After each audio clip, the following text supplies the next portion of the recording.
ஆக்சுவலாக இது எங்கள் வீட்டு வாசலில் இருக்கிற ஒரு சின்ன தோட்டம். அதில் பாருங்கள்.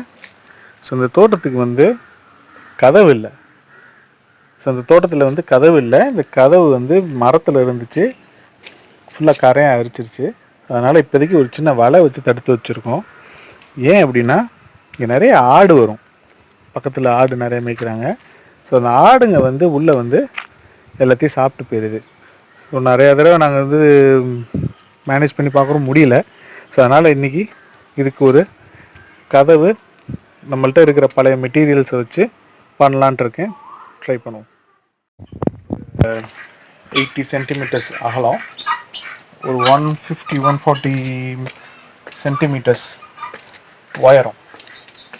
இந்த உயரத்துக்கு நம்மள்ட்ட இங்கே என்ன மெட்டீரியல்ஸ் இருக்குதுன்னு பார்ப்போம். இங்கே பார்த்தீங்கன்னா இங்கே நிறைய எறும்புங்க வந்து வேஸ்ட்டாக போட்டு வச்சுருக்கோம். ஸோ இதில் வந்து நல்லா ஸ்ட்ராங்காக திக்காக உள்ளதை ஒரு சில பீசஸ் எடுப்போம்.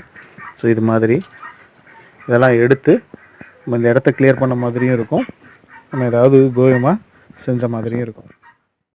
இப்போ இதுதான் நம்ம இப்போ எடுத்துகிட்டு வந்திருக்க மெட்டீரியல்ஸ். இது எல்லாமே திருப்பிடிச்சி கொஞ்சம் மோசமான நிலைமையில் தான் இருக்குது. ஸோ இதை வந்து நம்ம இப்போ மெஷர் பண்ணிவிட்டு, கட் பண்ணிவிட்டு, சுத்தம் பண்ணிவிட்டு வெல்டு பண்ணுவோம்.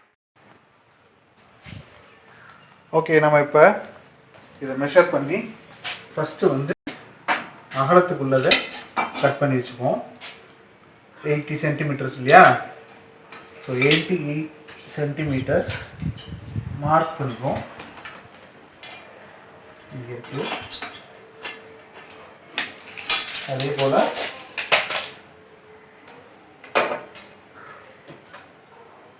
இந்த பீஸ் எடுத்து கொஞ்சம் ஸ்ட்ராங்காக இருக்குது.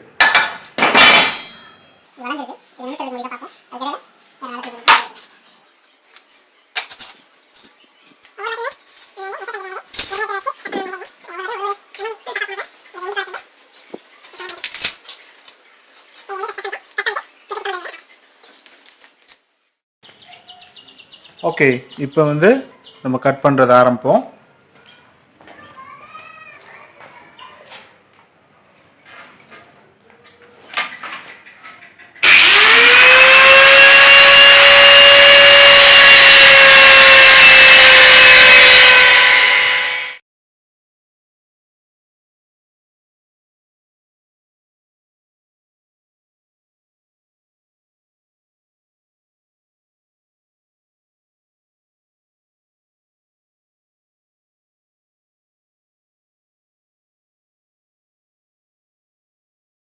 இப்போ அடுத்து நம்ம என்ன பண்ண போகிறோம்னா, இப்போ கட் பண்ணி வச்சாச்சு எல்லா பீசஸும். இப்போ அந்த கட் பண்ணி வச்சுருக்க எல்லா பீசஸையும் ஓரளவுக்கு நீட்டாக க்ளீன் பண்ண போகிறோம். எப்படி க்ளீன் பண்ண போகிறோம்னா, முதல் வந்து கட் பண்ணோம் இல்லையா, அந்த மிஷினில் ஒரு கிரைண்டிங் பேப்பர் அதை போட்டு இப்போ வந்து சுத்தமாக தேய்ச்சி எடுக்க போகிறோம்.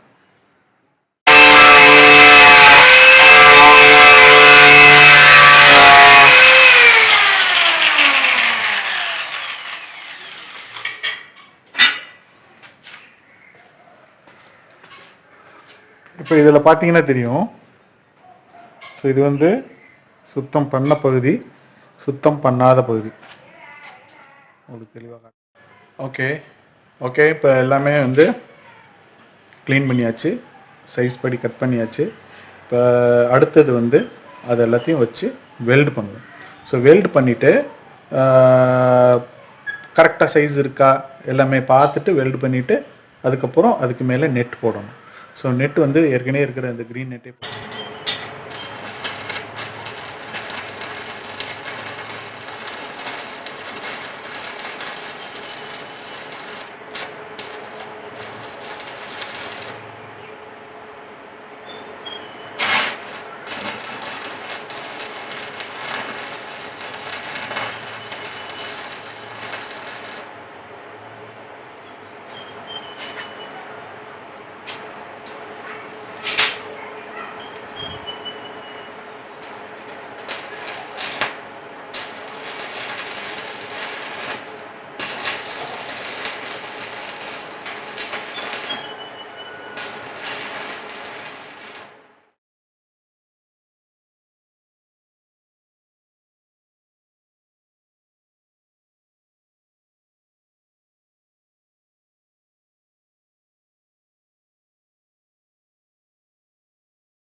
ஸோ இப்போ வந்து அந்த டோர் செஞ்சாச்சு, நைட் ஆயிடுச்சு. ஸோ காலையில் நம்ம வந்து என்ன பண்ண போகிறோம், அதுக்கு நெட்டு போட்டு அந்த இடத்துல ஃபிக்ஸ் பண்ணுறதுக்கு என்னென்னலாம் தேவையோ அதெல்லாம் ரெடி பண்ணி நாளைக்கு அதை ஃபிக்ஸ் பண்ணுவோம். ஓகே, அட்லாஸ்ட் இப்போ இந்த நெட்டெல்லாம் போட்டு இந்த கதவை ஃபிக்ஸ் பண்ணியாச்சு. ஒரு நிறைய திங்ஸ் இல்லாததுனால இருக்கிறத வச்சு பண்ணதுனால இப்படி இருக்குது. ஸோ இதே நம்ம வந்து ப்ராப்பராக பண்ணோன்னா இன்னும் நல்லா ப்ராப்பராக பண்ணலாம். இது வந்து இப்போ ஒரு இடம் மட்டும் இன்னும் ஃபிக்ஸ் பண்ணாமல் இருக்குது. ஸோ அதை ஃபிக்ஸ் பண்ணால் வேலை முடிஞ்சு.